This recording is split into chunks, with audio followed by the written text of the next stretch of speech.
So I am Alyssa DeFilippo. I manage Connections California here at Parents Helping Parents. We are a statewide online resource and information hub, bringing you information on issues for transition to adulthood and adult services. And this evening, we are here with a third part of a four-part series, and this is What We Need to Know, CalABLE accounts. I will put the registration link for the final event, which will be next Wednesday, December 11th. That's on conservatorships and alternatives. And I'll also put the rest of the calendar in too, because we have just a few more events before we close out the fall season. The September calendar will be available January 15th, so please watch for that. This evening's presenter is Ellen Cookman. She was the presenter for the first two of this series, and she will be the presenter for the last two as well. Ellen Cookman started Cookman Law in 2015 to help families of all shapes and sizes plan for the future and utilize available resources. Ellen is a certified specialist in estate planning, trust, and probate law from the California State Bar of Legal Specialization. As we all know, many families need parenting when you're gone, and Cookman Law helps families put together a team of professionals and family members to provide additional financial and care management and support. They also offer trust administration services when needed. So I thank you all for being with us. I thank Ellen for being with us, and I'm going to turn it over to you. Wonderful. Thank you so much, Alyssa. All right, so let me share my screen. We can dive right in. And I'm making sure that all the screens are linked up so we can all look at the same thing. Good. All right, so today we're talking about ABLE accounts. And, I love that, by the way, I love that they offer having the subtitles, because I like watching shows with English subtitles because sometimes I don't catch everything. So whatever helps you digest all of this. Anyways, so ABLE accounts are terrific, and I really look forward to talking all about them. Unlike the last few presentations, I'm not going to pause to take questions, because a lot of the things that I'm going to share we may answer your question later on. But please, write them down, whatever you need to remember, because we do want to address the questions. Okay, so this is what Alyssa shared. You guys already know me. Hi. So let's talk. Let's just remind ourselves about public benefits. Okay, we always start there. And, one great thing about the ABLE account, just looking ahead, is that it protects for all types of public benefits. So which ones might those be? Well, the most important ones, I think, are the top two: SSI, income stream, and Medi-Cal. Okay, so SSI has an asset limit of $2,000. So you have to be poor to qualify for SSI. And if you get $1 of SSI, you qualify for Medi-Cal, which no longer has a resource limit. Yay! This is really good news, only in California. I'm going to keep saying yay for as many times as I need to, because it's really amazing. Every other state, there's still an asset limit of $2,000. But they do look at your income, all right? So there is an income limit, and if you go over that income limit, you have to pay share of cost. By the way, all these things that I'm talking about tonight, I probably have a video on it. I have a YouTube channel where we put up videos. Basically, if 3 clients ask me something in a week, I'm like, that's a good video topic, so I'll make a video on it. Okay.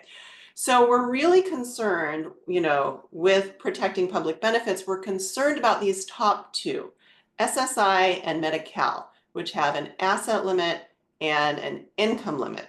And we want to make sure that we're protected for those. I do have a slide that I covered last week, but I'm not going to really dive into it. But all this really shows is that as your child gets older, the types of public benefits that they receive might change, right? They might go from getting, and I have a video called Public Benefits Timeline. So if you want to go back and see how this all flows, but your child might be receiving SSI right now, but when you retire, they might get child disability benefits, and that might switch. And then they don't have an asset limit, right? So there's this is all, it's not static, it's constantly changing and moving depending on what benefits your child gets. All right, but we're really here to talk about ABLE accounts. All right.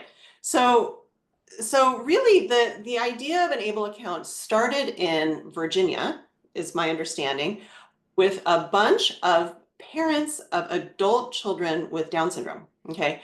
And those parents were saying, listen, our kids, our adult kids, are earning money and they want to save that money, but they have to spend down that money every month to below $2,000 in order to qualify for SSI. We don't think that's fair. We think this is America. People should be able to save up their money. I mean, isn't that what everything's all about, right? Like if you want to save up for a really nice TV or for a modified van or a nice trip, you know, like why should you have to be poor? So these parents worked with their representative, and they got something passed with bipartisan support, which you never hear, right? Bipartisan support, called an ABLE account, which stands for Achieving a Better Life Experience. Okay, this passed in 2015, and California enacted their ABLE account, I believe, in 2019. It might be 2018. So this is all very recent. So you may have heard of an ABLE account, but we're still kind of sorting out the details. So we know a lot more about it now than we did before. So the concept is, this is actually, an ABLE account is modeled after a 529 plan. If you're familiar with those, that's an education savings plan. So you put in post-tax money into the ABLE account, and it can grow and grow and grow. And as long as you withdraw the money for what we call qualified disability expenses, you don't have to pay any of the gains, any of the capital gains tax, okay? So it's a really nice savings device. And the amazing thing about it also is that any money in the ABLE account up to a certain amount does not interfere with public benefits. It's not considered a countable asset, which is incredible. So it does allow that adult child with Down syndrome to save up their money and to utilize that the way that they see fit. So it's really intended to improve independence, saving skills, all of that. Okay, so the money in an ABLE account is only supposed to be used for qualified disability expenses. But what we've learned recently is that that definition is very broad. And I'm going to talk about that in a little bit. So who can open the ABLE account? Well, the disabled person themselves can open it, or somebody else can open it on their behalf, especially if they don't have capacity. And the person who might open it on their behalf and manage it on their behalf is called an authorized legal representative. Okay, it's kind of like a representative payee if you're receiving Social Security benefits. And one really nice thing about an ABLE account is anyone can contribute to it. If you were here for my last presentation on special needs trusts, you would remember that we have a third-party special needs trust and a first-party special needs trust. The third-party special needs trust can only be funded by people other than the beneficiary, and the first-party special needs trust can only be funded by the beneficiary. The nice thing about an ABLE account is it can be funded by both. The beneficiary can put their money in, and anybody else can put money in. All right. Now you only get one ABLE account. So you can't like set one up in California and then set one up in Ohio and then and have 3 up and running. You only get one. Okay. Now if your total amount in the ABLE account goes over $100,000, then you're receiving SSI, then that SSI is suspended. So really, from a countable assets perspective, it's the first $100,000 in an ABLE account that is not counted. Now, it takes a little while to get to that number because you can only contribute up to and I think I have this on another slide, but we'll jump ahead.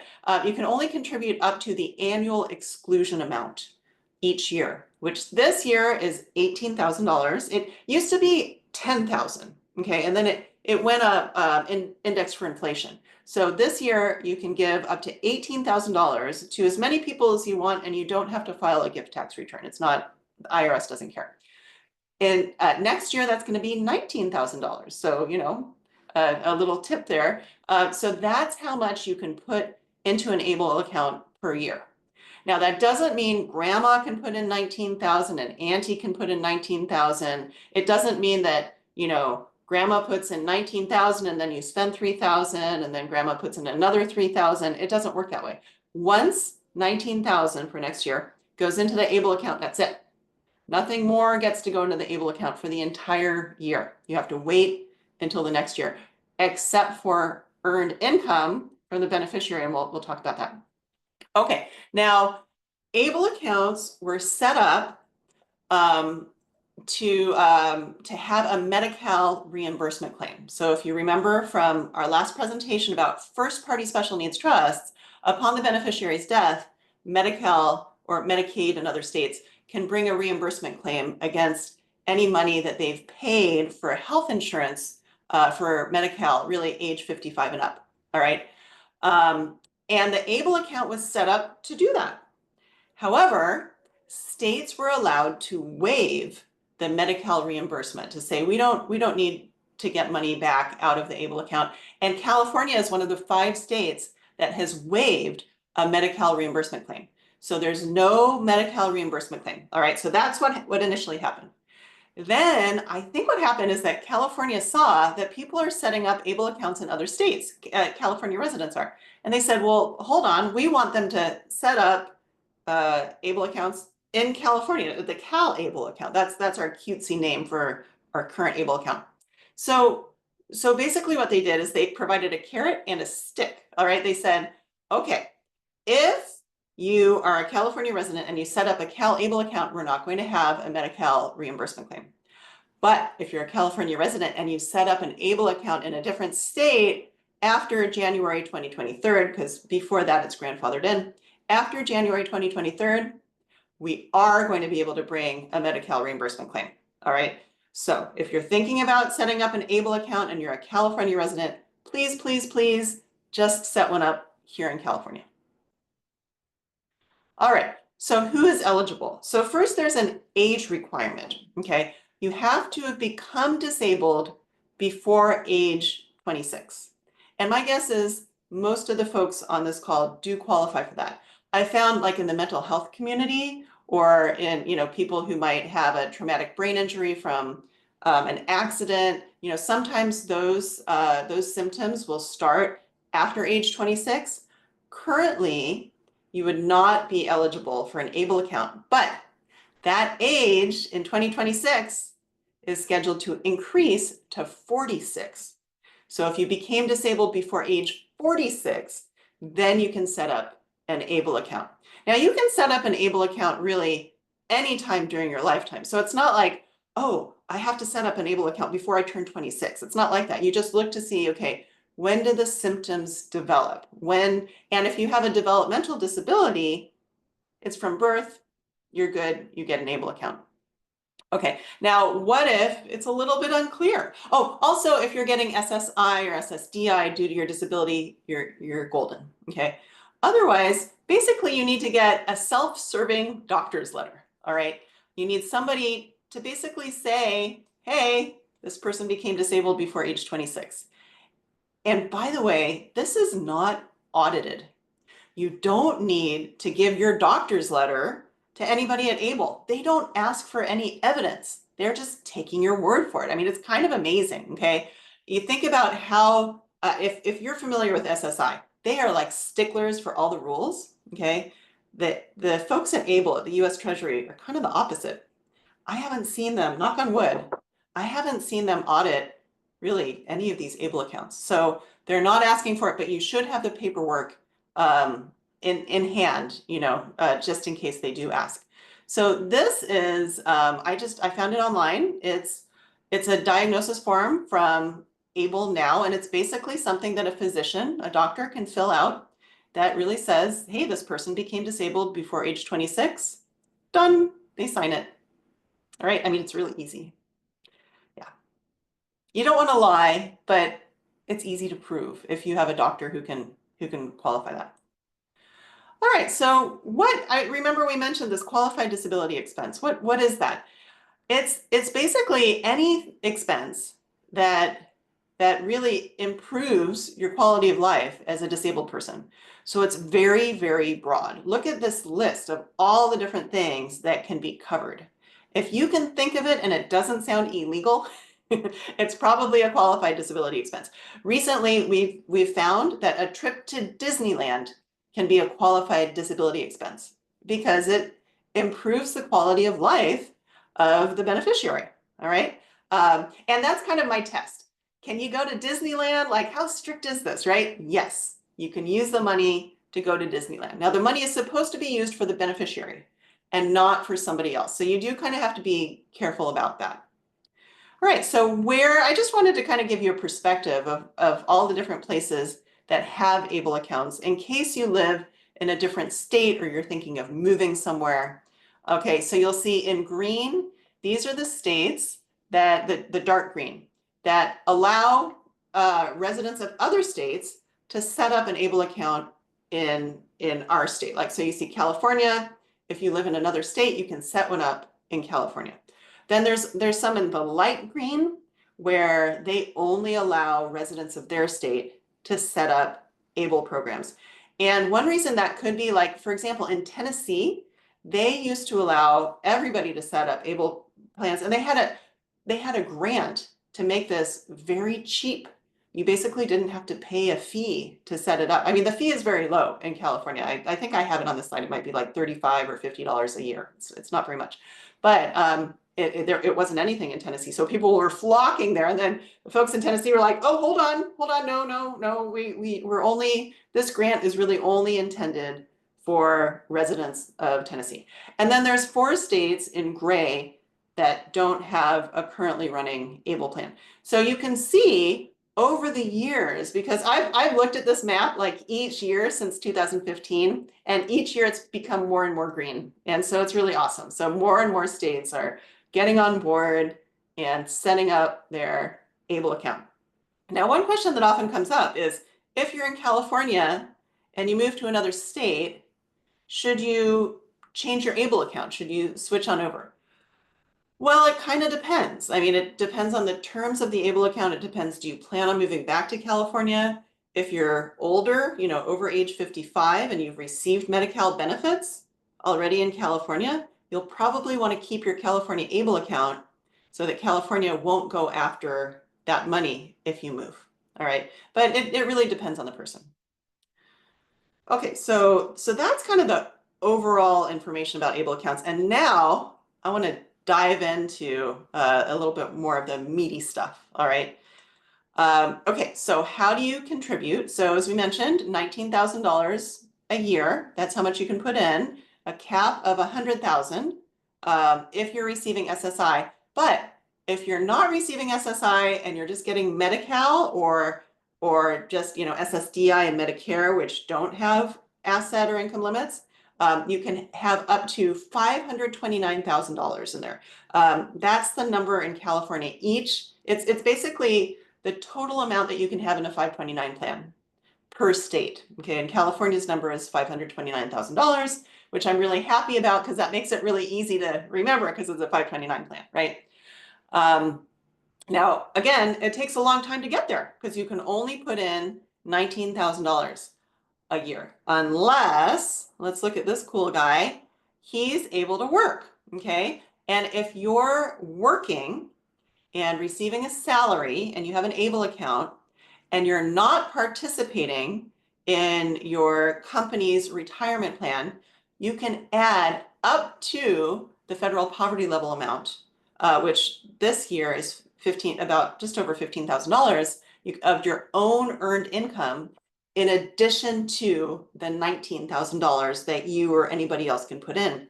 So in that case, wow, you're putting in like $34,000 a year. So that's really the highest level. If you're earning your own money, it can't be unearned money. It actually has to come from a salary. Okay. So they're really trying to incentivize people to work so they can actually save more, which I love. That's a really good thing.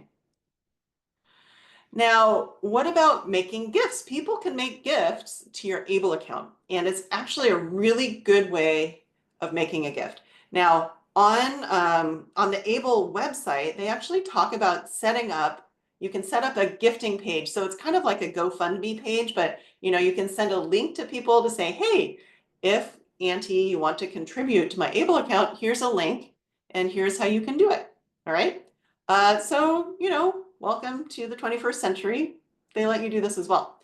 Now, ABLE accounts, I want to actually dive a little bit deeper into why ABLE accounts are so good for gifting.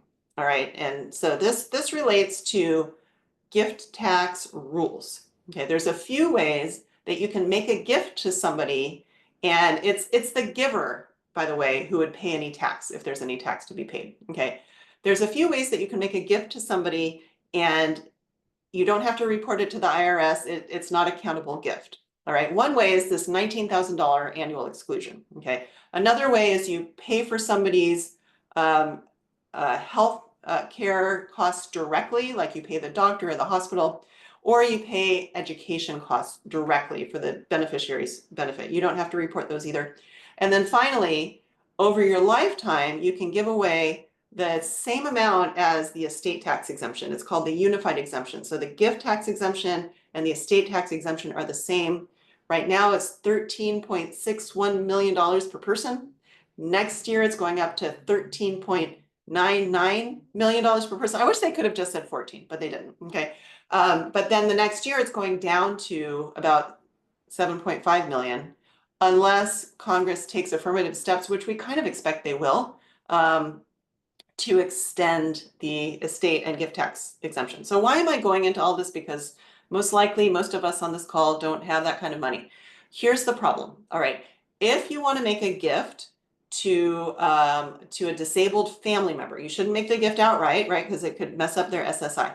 If you make the gift to a special needs trust and you think, great, I'll use my annual exclusion amount. Okay.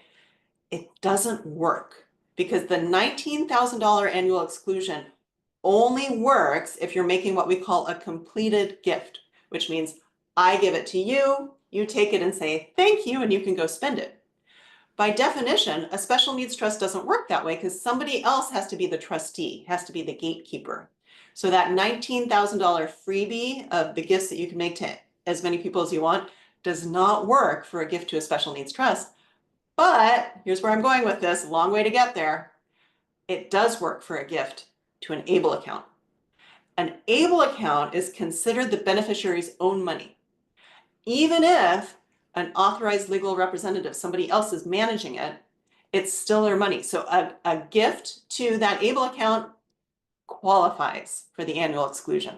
Okay, and that's what this slide is talking about. So we're saying, hey, the gift on the left, the gift to the ABLE account, we have 10,000 coming from grandma, 9,000 from the cousin. They both qualify for the gift tax exclusion. Nobody has to file a gift tax return or report it to the IRS. Yay, all right.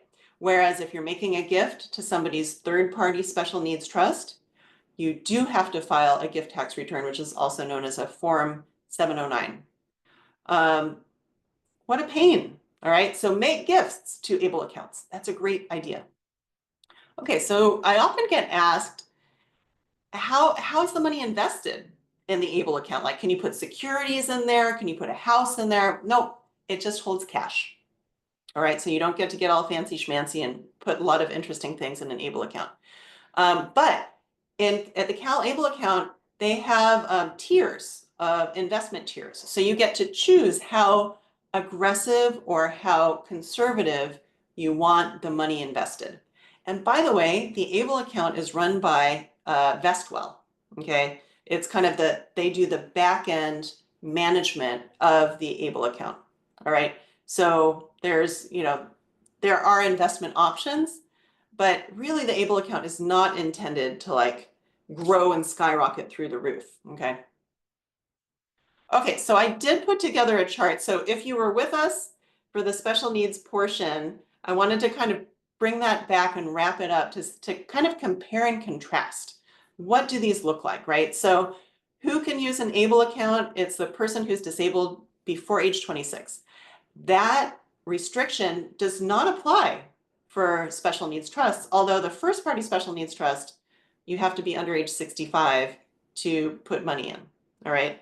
And then who can fund? One of the great things about an ABLE account, the beneficiary can put their own money in, other people can put their own money in, whereas third and first party special needs trusts are strict. It has to be one or the other. You only get one ABLE account, unlike third and first party special needs trusts. I mean, nobody wants like 5 special needs trusts, but it's basically, 5 accounts for your benefit. So you could do that. Who controls it? Again, the beneficiary can control the ABLE account if they can manage money. All right. So this can be a very good kind of practice account. You can put a few $1,000s in there and teach somebody their money management skills. Medi-Cal payback, only for the first party special needs trust. If you're using the CalABLE account, there's no Medi-Cal payback. And of course, there's no Medi-Cal payback for a third party special needs trust. Now, this part is important. Who inherits the money when the beneficiary dies? In the third party and first party special needs trust, you get to specify who gets the money, any money left over when you die. In the ABLE account, you don't. There's no beneficiary designation form. It's really annoying. And let me explain why, because for a long time I didn't understand until I talked to Dante. I gave a presentation with Dante Allen, who used to run the ABLE account until he was appointed to the government. Amazing guy. And so what happened is, because most states have a reimbursement provision for their Medicaid, they need some time to calculate how much Medicaid spent on that person and then bring a reimbursement claim. If there's a beneficiary who's listed who automatically gets the money, Medicaid can't bring that reimbursement claim. So even though in California there's no Medicaid reimbursement claim, ABLE accounts were set up so you don't get to choose who gets the money when you die, which is a drawback. All right, so where does it go? It goes to your heirs, which is basically if you have any kids, it goes to your kids. No kids, but you have parents alive, it goes to the parents. Otherwise, or actually kids, then grandkids, if you have any grandkids. Then it goes to your parents, then it goes to your siblings, then nieces and nephews. There's a list in the probate code that kind of lists, the order. It's a big long word that starts with an S. I can never pronounce it, but basically, they tell you who's up next. Okay, a few more rules about ABLE accounts. Again, there's a limit on how much you can put in an ABLE account, 19,000. Whereas you can put an unlimited amount in a third or first party special needs trust. We talked about the gift taxes. You don't have to pay any gift taxes or report it for a gift to an ABLE account where you do for a third and first party. There is a cap up to $100,000. We talked about that. What about income taxes?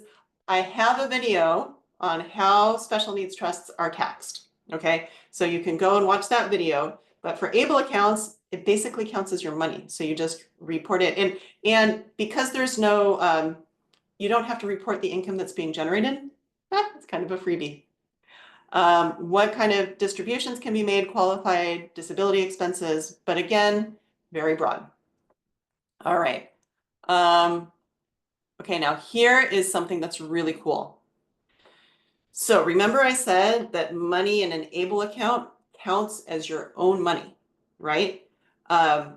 Let's go to those SSI rules that we talked about a couple of presentations ago, that if somebody else is paying for your shelter, then there's an ISM deduction, in-kind support and maintenance deduction from your SSI check of about a third. So your SSI check goes from almost $1,200 to about $800, $850 a month, which is really a bummer. That's if somebody else is paying your rent or your shelter or utilities, that sort of thing. It used to also be food and clothing, but those two have been eliminated. So ISM only looks at shelter. However, and that applies for a special needs trust. If a special needs trust is paying for somebody who's on SSI for their rent, for their utilities, then that person on SSI is getting a deduction. But let's say they have an ABLE account and the special needs trust transfers money from the special needs trust to the ABLE account. And then the ABLE account pays for food and housing. Guess what? No ISM deduction. You might say, hey, Ellen, that sounds a lot like money laundering. But it works. It totally works. Okay. So anybody, and Also, if you're living with your parents and your parents are paying your rent, guess what? Your parents can put money into the ABLE account, and then the ABLE account pays your rent, and you don't get any ISM deduction. Super cool, right? I think so. So how do you set up an ABLE account? So first you have to set up a bank account somewhere, like a credit union or your favorite bank, and you get the account number, and it's in the beneficiary's name. You get the account number and the routing number. And then you go on the CalABLE website. I have it right here. This is the only place you can set up a CalABLE account. So please don't go to Wells Fargo and say, I want to set up an ABLE account. And also, please don't set up an ABLE account at Fidelity, for example. Their ABLE account, I understand, is a Massachusetts ABLE account. You'll have a Medi-Cal reimbursement claim. So the only place is the CalABLE website, all right? calable.ca.gov. That's where you go, and they walk you through what they need. So they need beneficiary social security number. If somebody else is managing the money, their social security number. And then they ask for the bank account information, that account that you set up somewhere else, which is going to house the money. The money's going to sit there, but it's going to talk to Vestwell on the back end. They're going to communicate with each other. And that money in that account is not a countable asset because it's your ABLE account. All right. Then you can get a prepaid Visa debit card, and that's basically how you use the money in the ABLE account to pay for stuff. Okay, so we're almost at time for questions, but first I put some frequently asked questions. So this may answer the questions that maybe you're currently typing in. Okay, do you have to be a California resident? No, remember we saw that map. Anybody can open up a CalABLE account. You need to make an initial deposit of $25, a very small amount. How does it get funded? By anybody who wants to transfer money in. And again, you can set up that gifting page and send people that link, and that's how they can set it up.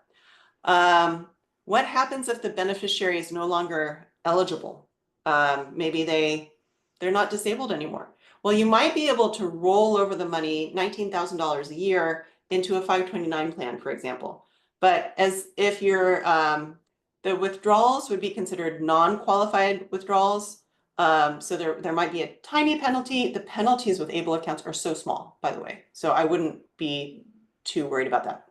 All right, now what if you have both parents want to be the authorized legal representative? I believe there's only one. You only get one, kind of like a representative payee. There's only one person to manage the account, whether it's the beneficiary themselves or somebody else. Can I transfer an existing ABLE account into my CalABLE account? Yes, but there's some limitations. And then what happens after the beneficiary dies? We talked about that. No beneficiary designation form, and it goes to your heirs. All right, so armed with all this information, what should you do? Go and set up an ABLE account. If you don't have one already and you have a loved one, or you are disabled before age 26, go and set it up. If you became disabled before age 46, but not 26, then wait until 2026 and you can set one up. We don't, at our office, we do not assist setting up ABLE accounts, mostly because it's just so easy. I mean, you don't want to pay our hourly rate to be able to just go online and set one up. We do help with, looking over your special needs trust to see if it can distribute to an ABLE account. That's important. So seeing how the ABLE account works with your overall estate plan, those are the sorts of things that we help. Okay. And I also ask that you share this information with anybody else who might benefit from it. All right, and here's our little picture of our whole team. There's 3 attorneys at Cookman Law and a bunch of support staff. We really specialize in estate planning, special needs planning, trust administration. We don't do public benefits applications, and we don't do limited conservatorships anymore, but I'm happy to give names. And we're also next week, I think it's next week, we're presenting on limited conservatorships because I used to do them, and that information is important. And then finally, here's a QR code. If you want to join we send out a monthly newsletter with a lot of updates about numbers and information. Please go ahead. And if you do come in and we work with you, then we would make a contribution to PHP. Yeah. So I'll leave that up a little while, but then let me open this up to Alyssa because I bet there's a few questions. More than a few, but let me just say thank you so much, Ellen. And I love when I get to laugh around topics Okay. like this. And I have to say, I'm sitting here chuckling to myself when you make jokes, because these are heavy topics for a lot of us, right? It's a Yeah. lot of information, but you deliver it in such an accessible way. So we thank you for that. But let's get to the questions. So someone says that they set up a trust. Oh, before I do that, goodness, I'm forgetting the evaluations. They Oh, are in the evaluation links are in the chat. There's one in Spanish and there's one in English. Although I just forgot about them, I do tend to be pretty annoying. I'm going to return to them. I'm going to watch and see how many are filled out. I like to get at least 75% of those who attended filling it out the night of. Believe me, it's so much easier than doing it when they come in the email that we're going to send you tomorrow with the slides. Everybody's asking when the slides are coming. They're coming tomorrow. And then the video will be up in about 2 to 3 weeks in our e-learning library and also at Ellen's site where she has a video for just about everything. So you need to visit that. Okay. So if there's a trust fund set up for my son, and I'm assuming it's a special needs trust, so that my assets are transferred when I pass away, can you please explain how the trust fund and the California ABLE accounts relate? What different purposes do they serve? And I think you touched on this, but maybe just a little yeah, bit more. but that is a very good question because really an ABLE account is not meant to supplant a special needs trust. A third-party special needs trust is the best vessel for receiving an inheritance. So it sounds like you've set it up correctly. Once the money goes into the third-party special needs trust, then money can be distributed from the third-party special needs trust to the ABLE account. If the beneficiary is managing the ABLE account, then that can just be spending money for them. Or there could be other reasons, like, for example, it's paying for housing, right? So the special needs trust can distribute to the ABLE account. Now, keep in mind, it's only one direction. The ABLE account money can't go into the third-party special needs trust because the ABLE account money is considered the beneficiary's own money. And remember, the third-party special needs trust can only be funded by other people's money.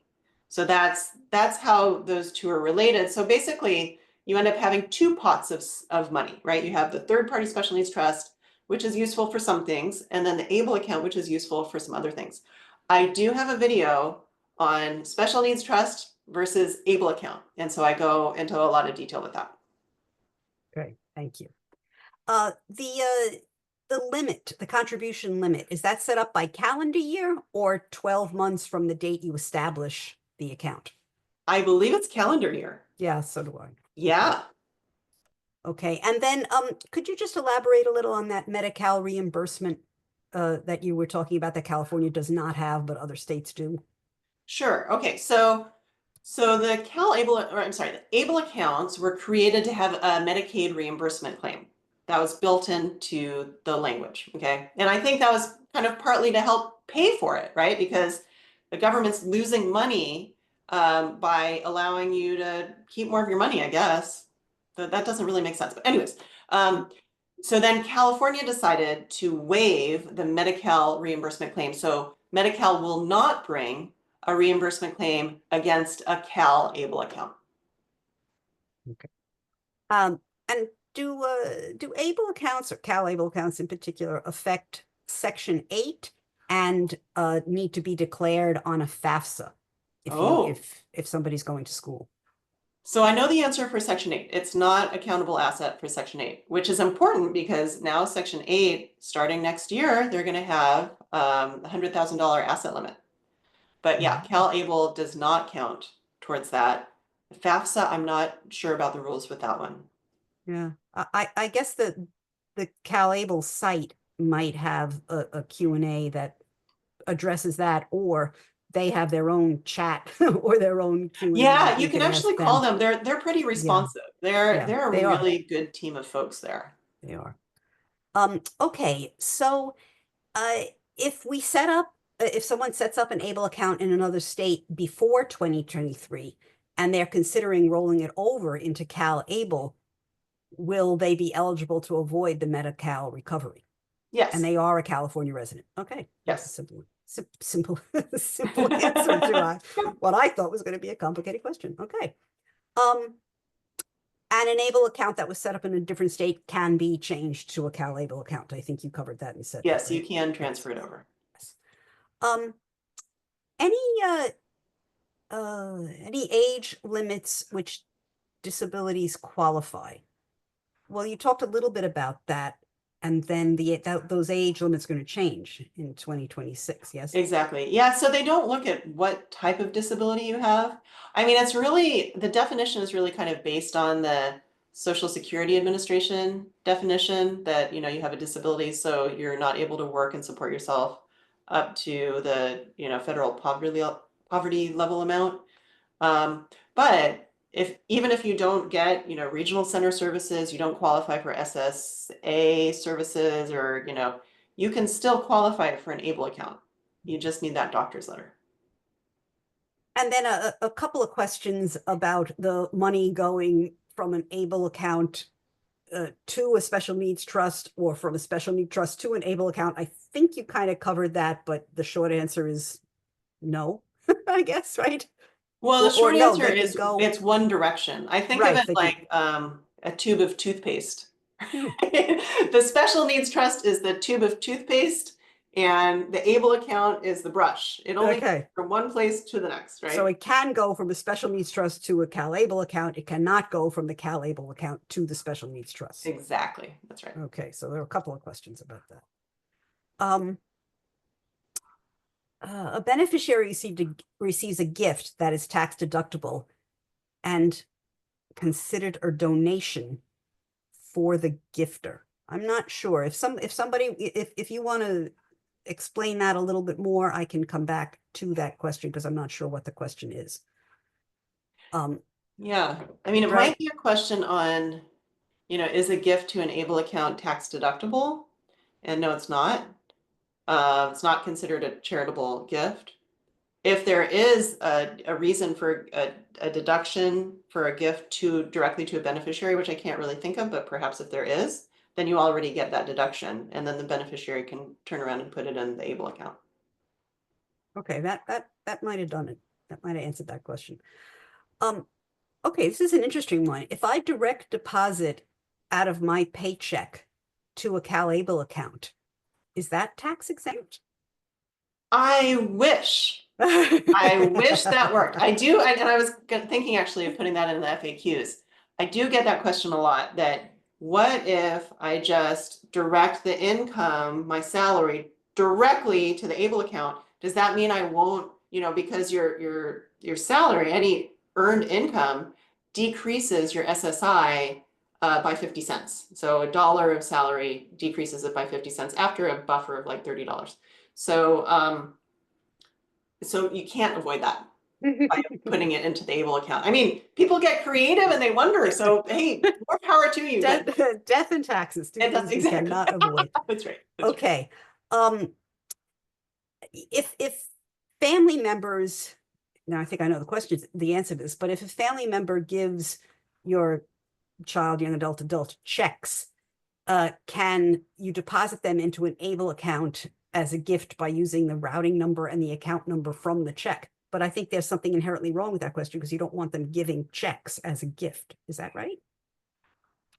Well, let's see. So I mean, as long as it's all done in the same month, you're okay. So let's say you have a family member who makes writes a $5,000 check directly to the beneficiary.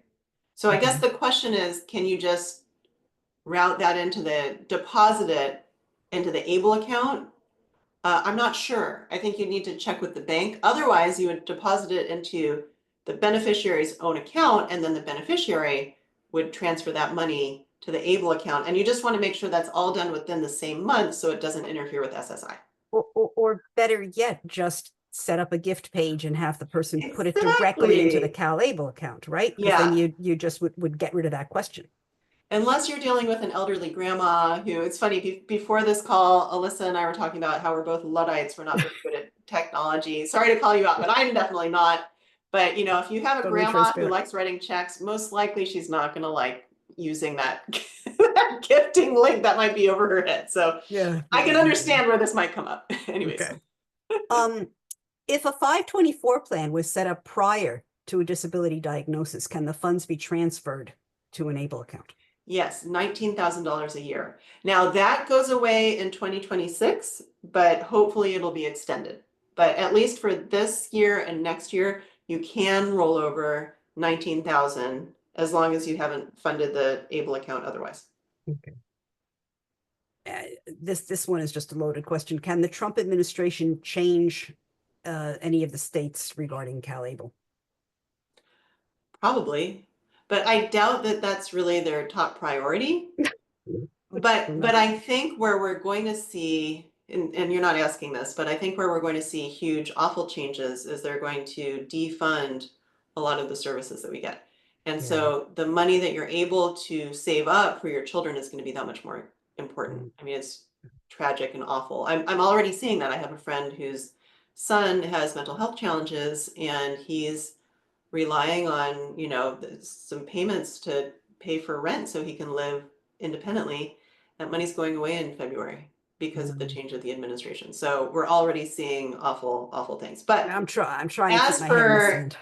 As for the rules for ABLE account, I don't anticipate them being changed, but my crystal ball is a little bit fuzzy recently. Yeah. Okay, another question about the time frame, and you answered that already. The calendar year, right? Isn't that what you said? Yes. I hope that's what you said. So Yes. with that, if you have like $30,000 that you need to protect, set up the ABLE account right away, and you can put in 15,000 this year, and then January 1st, put in another 15,000. So you can really utilize that change of calendar year to your benefit. And can you put the ABLE account in the disabled person's will? No, it's a separate thing. It's a separate account that unfortunately you can't change where the money goes. And that's usually what a will does, is it specifies who's going to manage it, where does it go, and an ABLE account already has its own rules for that, and you can't really trump that by putting it in a will. And the next question relates to that. The parent or whoever inherits the money, would they need to pay taxes on the money that they inherit? No, because it would be under the estate tax exemption. So yeah, I don't think there would be any taxes to be paid. I can't think of a tax that would apply. Oh, this is a good question. I don't know the answer to this. Do you need to notify Social Security that you have set up an ABLE account, or Medi-Cal? They might ask. I would need to take a look at the redetermination form and see if they ask, then yes, like you are required to report if you set up a special needs trust, even if you haven't funded it. Right. And nowadays, SSI or SSA is asking to see a copy of that unfunded special needs trust, which is total pain. They only started doing this a few years ago, and I don't know why they are. But I haven't heard of them asking to see anybody's ABLE accounting information. Yeah. Okay. And what type of documentation do you need to keep for expenses and withdrawals that you use from the account? Well, you know, if you use the debit card, then you'll have all that information on the monthly statements. So that might be the easiest way. I might come back to that one. And there's no maintenance balance requirement to the CalABLE account, right? You don't have to keep a certain amount of money in it, or else they charge you more, like a bank account. Well, I mean, I think you're required to put in $25 at the beginning. So you might be required to keep that amount, but it's a very, very small amount. Yeah. Does it matter whose bank account is connected to the ABLE account? It should be the beneficiary's own money. But like a representative payee, could you have a shared account with the person with the disability and have your name on it as the parent, and then that's what's connected to? You know, I haven't looked into that. My estimated guess is that you should not do that, because that would be considered the parent owning half of that, and it's supposed to be the Mm. beneficiary's own money. So it really So should. just get the card and just let the card be the record of how you make withdrawals out Exactly. of And the if you're account. concerned about who can manage it, you can sign up like at having a signatory on the account. So there are ways of managing somebody else's account, but just don't make it co-ownership. Okay. Uh, Another thing about the account, son already has two accounts, one account which, parent is the payee and SSI is deposited. The other one's a regular checking. Should he use the latter for his CalABLE account? He could. But If doesn't he uses necessarily need to. that, if he uses that, then any money that's already in that account when he sets up the CalABLE account would be considered a contribution to the CalABLE account. Okay. So like if he already has 3,000 or $500 in that account, then that's a $500 deposit into. So usually I suggest setting up a fresh new account, but you don't have to. But yeah, don't use the SSI account for the ABLE Right. account. No, Right. keep them separate. Keep separate. And someone's asking about setting up bill pay from CalABLE. I'd like to be able to indicate routing number and account number instead of a prepaid card because there are fees associated when paying by the card, Yeah. but no fees for direct transfer. I don't know if I don't think you're allowed to do that with an ABLE account, but I would need to double check. And again, always CalABLE is a really good source. I mean, people Exactly. answer the phone and they answer your questions in They at the same do. time, which is amazing these days. Yeah. Does a child have to be 18 before you open the account? Nope. No. You can open it for a Anybody? 1-year-old. Yeah. Right.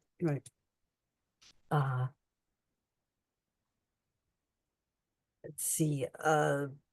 Any special language to put in the special needs trust to be able to transfer to an ABLE account? Well, I like putting in, I have a paragraph that I put in that's, basically allowing a trustee to make distributions to an ABLE account for all sorts of different reasons. Okay. Any limits on how much you can roll over from the 524 plan if you're able to do so within the time they allow you to do it? It's the 19,000 per year. Per year. Yeah. And asking about a special needs trust, being able to pay utilities and rent. Okay. So they can, and if the beneficiary is not receiving SSI, that's totally fine. If they're receiving SSI and the special needs trust pays utilities and rent, then that's when you get the ISM deduction. So that's when you'd want the special needs trust to transfer money to the ABLE account, and then the ABLE account pays the utilities and rent in order to eliminate the ISM deduction. Okay.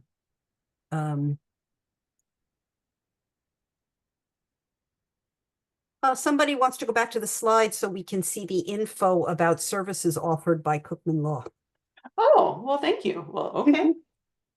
And while you're by the doing way, that, Alyssa, I love your look as you're like reading the questions. You're like, oh, it's a lot of fun.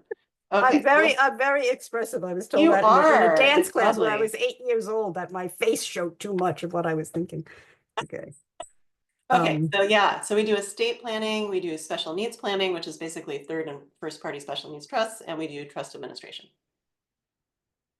And by the way, this is a sketch because our office is completely virtual. We're remote and we have people all over the US and even a few offshore folks. You can't tell in the picture though, right? Oh, that was actually going to be one of my questions to you, maybe even like just in an email, because I wanted to know if I wanted to use their services, which I do. I Oh, do.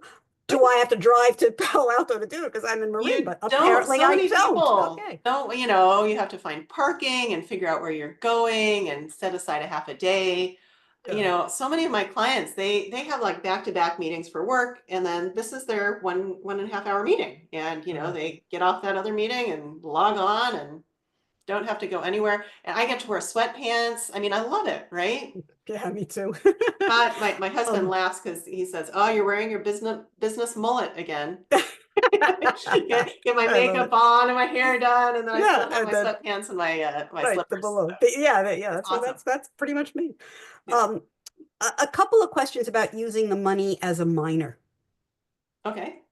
Any verification process that needs to happen? Well, I don't think a minor can be the manager of an ABLE account, somebody under 18, because they just don't have the legal authority to sign a contract. So that would have to be the parent managing the account, I believe, until age 18. And then once the child turns 18, they should be able to take over. There should be a form where you can change who the manager of the ABLE account is. Okay. I think we covered the 529 rollover into the ABLE account, and that I think you did say that up to 2026 they're allowing it, and that might be extended. Is that what you said? That's right. Yeah. Okay. Um,